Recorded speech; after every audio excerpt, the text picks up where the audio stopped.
Hello everyone, welcome back to Leuva Productions. In my last video, we discussed about EQ in detail, and I had promised that I will make a separate video for the quality or the Q factor, and that's what we are going to discuss in today's video. I'm using XR18 for this video, and you can follow the same video and the steps to set up the quality or the Q factor for all the mixers of XR series. Alright, so let's get started. I will go ahead and I will load a preset of the EQ, and I'm going to cover the presets in my next video, so don't worry about it.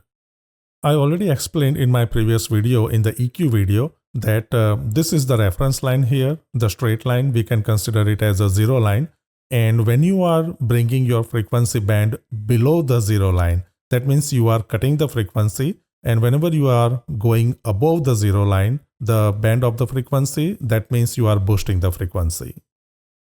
With that understanding of cutting and boosting the frequency, I will go ahead and I will play with the low band frequency. Right now the quality or the Q factor is 2.0. I will put it to the highest one. And now you will see a difference in my vocal. The low band frequency or the 88.3 Hz frequency, now it has been boosted at the quality or the Q factor of 10. So you can see that when the Q factor is at the higher level or the highest level, it is affecting only the frequency that you are working at.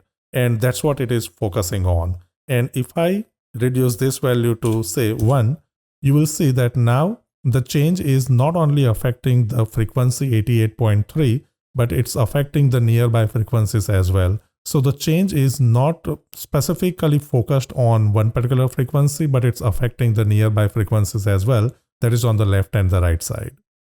If I reduce the quality or the Q factor from 1.0 to even lower, say, let me go to the lowest 1.3. So now you will see that the effect is more gradually spreaded around the left and right or towards the nearby frequencies. So it's more of like a bell shape or a bumpy shape here. That's what you can see with the Q factor of 0.3 or the lowest Q factor. I will put it back to around 1. Now I will go ahead and I will change the Q factor for the high mid frequency band.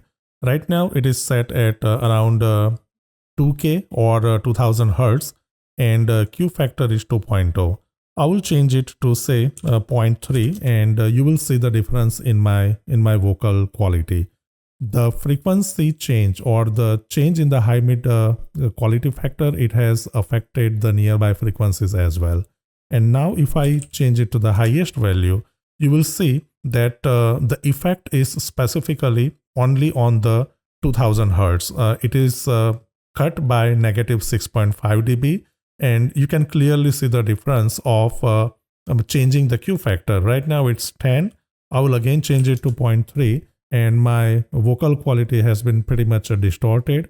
And the moment I go to the highest one, it is affecting a specific frequency, and it also changes the quality of the vocal pretty much clearly and drastically. If you really plan to use the quality or the Q factor in your equalizer, there is one standard or general rule for the Q factor. When you boost a frequency, it should be boosted wide, and when you cut the frequency, it should be narrow. If you want some general settings for EQ, you can leave the quality or the Q factor at 2.0 for every single band here, and you will still get the good results with the EQ. But if you want to get very precise setting and master the EQ, at that point, the quality or the Q factor will definitely help you to get a very specific control on a particular frequency. That's all I had to cover in today's video about the quality or the Q factor, and in my next video I will cover RTA in little more detail. Thank you so much for watching and have a great day.